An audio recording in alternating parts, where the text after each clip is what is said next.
Dark Zero Horror Network. Hello, everyone. Welcome back to the Deep Dive. We have got a really special stack of research to get through today. It is one of those topics that sits right at the intersection of horror, history, and honestly, some serious theater kid energy. It really does. It's a unique mix. It is. But before we crack the spine on today's book, and trust me, you are going to want to hear about this one, I have to start with a massive high-energy shout-out to the subscribers of the Dark Zero Horror Network. Absolutely. The community over there is just fantastic. Seriously, thank you all for listening. And listen, if you are enjoying this spooky deep dive content, do us a huge favor. Hit that like button, subscribe to the channel. It really helps us grow the show and keeps the lights on. Or, well off, considering the genre we're usually covering. Definitely off for today's subject. It fits the mood better. Exactly. Okay, let's unpack this. I want you to imagine a vampire. Usually when we do that, we picture the brooding count in a castle, right? Or maybe the modern detective hiding in the shadows, drinking coffee and looking sad. The classic tropes, yeah. But today, I want you to picture a vampire who is actively treading the boards, center stage, performing plays alongside none other than William Shakespeare. It was quite the image. It is. We are diving deep into the Forever Knight universe today. Specifically, we are looking at the third novel in the book series titled These Our Revels. And looking at the research you have pulled, this isn't just some throwaway paperback tie-in that was, churned out in a weekend. This book is taking some massive creative swings. It really is. It's ambitious in a way you rarely see with media tie-ins. Just to set the context for everyone, we are looking at a publication from 1998 by Boulevard Books, and the first thing that jumps out from the metadata before you even open the book is the author's name on the jacket, Anne Hathaway-Nayne. Which, I mean, come on. That has to be a pseudonym, right? That is way too on the nose for a Shakespeare story. It is absolutely a pseudonym, and a pretty clever one. It is actually a collaborative cover for two authors writing together, Fargas and Jayel Wylie. The name itself is a signal to the reader. It tells you right away that this book is going to be obsessed with the bard. So we have a duo writing under a Shakespearean pen name about Shakespeare. That is very meta. It sets the tone for the entire project. We have a massive stack of sources here. We've got Goodreads reviews ranging from 5 stars to 1 star, fandom wikis, detailed plot summaries, and the consensus is that this book is a literary flex. The authors didn't just want to write a vampire story, they wanted to write an Elizabethan period piece. And that is our mission for this deep dive. We need to figure out, does that ambition actually work? Does the flex land? Or does the vampire mystery get lost in the history lesson? That is the big question, and to answer that, we have to look at the setup. Structurally, the book is a classic flashback. We start with Nick Knight, the vampire detective everyone knows from the TV show in modern-day Toronto. But that is just the framing device. Right, the bookends to get us into the story. Exactly. The real meat of the narrative transports us back to midsummer 1599. And this is where the character dynamics shift in a really interesting way.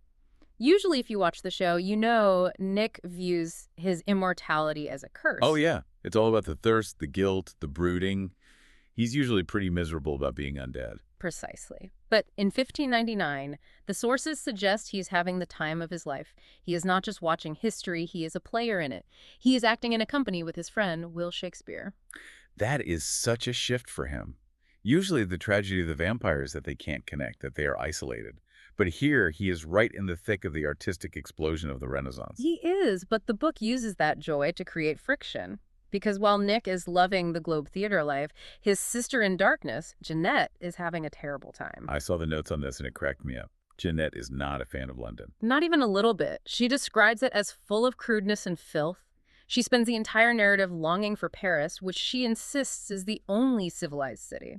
I found this one review in the stack from a user named Persephone Underwing that highlighted this. She mentioned how much she loved getting Jeanette's internal monologue about her idiot brother husband. It is a very Jeanette perspective, but it serves a narrative purpose beyond just being funny. It highlights Nick's naivety. He is running around trying to be an artist, rubbing elbows with playwrights, and Jeanette is just checking her watch, waiting for the century to turn so they can go back to France. It really grounds the vampire experience, doesn't it? Like, immortality isn't always mysterious. Sometimes it's just being stuck in a city you hate with a roommate who won't stop talking about his hobbies. Exactly. And it also sets up the darker conflict with LaCroix, the elder vampire. I imagine he is not thrilled about Nick play acting with their food supply. Right, LaCroix. the scary dad figure. That is the core tension here. The sources emphasize that LaCroix is incredibly annoyed by Nick in this book. Nick insists on treating mortals like Shakespeare as equals. As friends, LaCroix views them exclusively as meals. It is a tough working environment when your mentor wants to eat your co-stars. It is. But it is also a philosophical conflict. Nick is trying to bridge the gap between predator and prey through art. LaCroix sees that as a delusion. He thinks Nick is playing pretend in a very dangerous way. Now, speaking of the vampire cast, this book apparently goes deep into the lore. It is not just the Nick and LaCroix show. There are some cameos that I think the hardcore fans are going to love. No, and this is where the tie-in nature of the book really shines for the dedicated fan base. We get a secondary plot line involving Vashon and Screed. Baby Vashon. Yeah. I saw that in the notes. For the listeners who might not remember every detail of the show, Vashon is usually this cool, leather jacket-wearing wild card in the modern timeline. Right, but here we see a younger, less experienced Vashon. And the dynamic is flipped, which is fun. You have Screed, who is usually the chaotic sidekick acting as the street-savvy guide. He is basically shepherding a completely oblivious Vashon around London. That sounds like a buddy comedy waiting to happen. The Odd Couple, but with bloodsuckers in 1599. It definitely has comedic elements, but interestingly, the reception to the subplot was actually quite mixed in the reviews we analyzed. How so? I would have thought fans would eat that up. Well, you have fans like Persephone Underwing who found it a delight. They loved seeing the backstory. But then you have a reviewer like Dominique Lamzes who felt these characters lacked depth in the specific story. The argument was that we never really understand why Vashon and Screed are even in the book. Ah, the classic shoehorn problem. Exactly. It can feel like the authors were checking boxes. We need a Vashon scene, let's put them in London, even if the main plot didn't strictly require it. That is always the danger with these franchise books. You want to service the fans, but it has to make sense for the story. Yeah. But there is another appearance that seems to have a bit more narrative weight. Aristotle. Yes. This is a significant piece of world building. Aristotle is introduced in the lore as this elusive figure who arranges new identities for the vampire community. Like a supernatural witness protection program. That is a great way to describe it. And his inclusion isn't just a cameo. It allows for scenes between two ancients, LaCroix and Aristotle. That has to be fascinating. Two beings who have seen empires rise and fall, just sitting around bickering or plotting. It is. Persephone Underwing called their history a treasure trove of possibilities. It implies a functioning society behind the scenes. It makes the world feel bigger than just Nick's personal drama. It shows that there's a system in place that keeps them hidden through the centuries. So we have the setting, we have the character dynamics, we have the lore expansion. But we have to address the elephant in the room, or maybe the bear in the baiting pit to keep it period accurate. You mean the writing style? Yes. We mentioned earlier that this was a literary flex. And looking at the reviews, this seems to be the thing that makes or breaks the book for people. It is the single most polarizing aspect of These Our Revels. The authors didn't just set the story in 1599. They committed to the bit.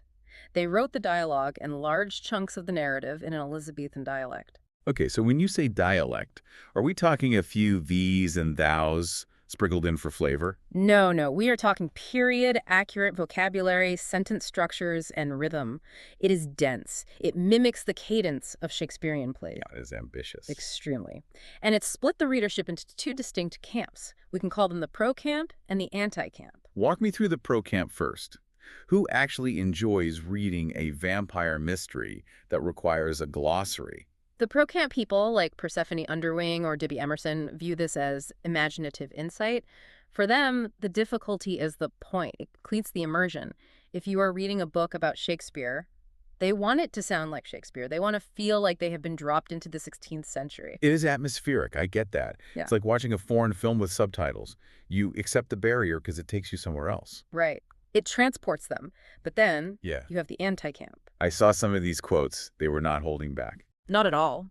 Reviewer Todd R. described it as a very difficult read. He noted that every page felt like way too much effort. He found himself spending so much mental energy just decoding what the characters were saying that he couldn't enjoy the story. It becomes a homework assignment instead of a novel. Exactly. One reviewer, known as Fiction Catechism, summed it up with brutal simplicity. They just wrote, "Choices were made. Bad ones." Ouch. That is concise, but I get it. If you pick up a vampire mystery paperback, usually you want a page-turner, you want pacing, you want the plot to zip along. If you have to stop and parse the syntax of every sentence, that just kills the momentum. That is the central risk of historical fiction. One of our sources, a review site called Shakespearean Shadows, noted that while the dialogue is skillfully done, it explicitly warns that it requires work on the reader's part. And that leads to the question of whether there's a story underneath all that fancy language. Because I saw a critique from Dominique Lamsey's that suggested the plot was a bit thin. That is a common complaint with this book. The argument is that while characters do things and events happen, there is very little connection. It feels less like a cohesive mystery thriller where clue A leads to clue B, and more like a series of events. And then Nick went here, and then this happened. Just stuff happening in 1599. Right. However, if you look past the plot mechanics, there are some thematic nuggets that are really worth discussing, particularly regarding gender and agency. This was the comparison between the character Isabella and the TV show character Fleur, right? Yes. This was a really sharp insight from the reviews. We have a human character named Isabella in 1599. Now, historically, women in that era had limited freedom, but the book portrays her as someone with significant agency. She maneuvers, she makes choices, she seizes opportunities. And the reviewer contrasted this with how Nick treats Fleur in the modern timeline. Exactly. The critique is that Nick, despite being the hero, often engages in tiresome moralizing. That sounds like Nick. It is very on brand. But the reviewer points out that Nick often denies Fleur agency under the guise of protecting her. I'm doing this for your own good, Fleur. Precisely. So the book uses Isabella, a woman in a restrictive time period, to highlight the fact that Nick, the modern good guy, is actually quite controlling. That is a really complex layer for a tie-in novel. It's criticizing its own protagonist. It is. It suggests that Nick's desire to be human and good often manifests as him deciding what is best for everyone else. It shows a flaw in his character that the TV show sometimes glosses over. So let's pull all this together. We have a book with a controversial dialect, some deep-cut fan service, a possibly thin plot, but some fascinating thematic character work. What is the verdict? Is These Our Revels a good book? It depends entirely on what you want from it. Typical expert answer, but break it down for me. If you are a casual fan looking for a fast-paced thriller, no. The sources are clear. Some call it subpar. Even for tie-in media, it is too dry, too academic. If you aren't prepared to wrestle with the language, you are going to bounce off it hard. But for the diehards. For the diehards, and specifically the fans of historical literature, it is a rare find. The voices of the characters, Nick, LaCroix, Jeanette, are incredibly consistent with the show. If you love those characters and you are willing to bring your decoder ring for the language, you get a very immersive experience. So it is a sit in a quiet room with a cup of tea book, not a read-on-the-bus book. Definitely. It demands your full attention. Before we wrap up, I want to circle back to something you mentioned at the start. The image of Nick Knight acting with Shakespeare. We joked about it being fun, vampires in tights and all that. Yeah. But there is a sadness there too, isn't there? That is the thought that stuck with me the most while reading these sources. Think about the tragedy of that premise. Go on. Nick is standing next to the greatest storyteller in human history. He is surrounded by this explosion of creativity, life, and passion. He is acting on the stage of the globe. He is pretending to be part of it. But he can never truly be part of it. Because he is stuck. He is stuck in a loop. He can change his costume, he can learn the lines, he can mimic the emotions, but he cannot change his nature. He is a predator pretending to be a person. He is surrounded by life, but he is dead. That actually hits really hard. It raises a question for all of us, really. We always say, I'd love to time travel, I'd love to see ancient Rome or Shakespeare's London. But if you could go back, but you couldn't interact comfortably, if you had to hide who you were the entire time, or if your very nature prevented you from joining in, would the trip still be worth it? That is a heavy thought to end on. You can look, but you can't touch. You're the ultimate outsider. Exactly. And that is the tragedy of Nick Knight.